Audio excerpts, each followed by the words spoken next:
সাবেক তথ্য প্রতিমন্ত্রী মোহাম্মদ আলী আরাফাতকে খুঁজছেন কন্টেন্ট ক্রিয়েটর আশরাফুল আলম ওরফে হিরো আলম। ঢাকা ১৭ নং আসনের প্রার্থী হওয়ায় সে সময় হিরো আলমকে রাস্তায় ফেলে পিটিয়েছিল দুর্বৃত্তরা এবং ওই আসনে আওয়ামী লীগের প্রার্থী হিসেবে জয়লাভ করে পরবর্তীতে প্রতিমন্ত্রী হয়েছিলেন আরাফাত।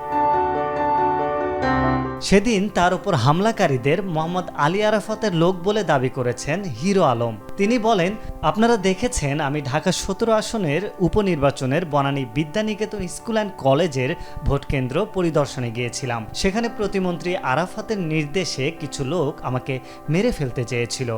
দায়িত্বরত পুলিশও আমার পাশে দাঁড়ায়নি, কোনো মতে বেঁচে ফিরেছিলাম। সেই বিচার আমি আজও পাইনি। এখন আমি আরাফাতকে খুঁজছি, তাকে পেলে ধরে মামলা করব। সে আমার জেতা আসন ছিনতাই করেছে।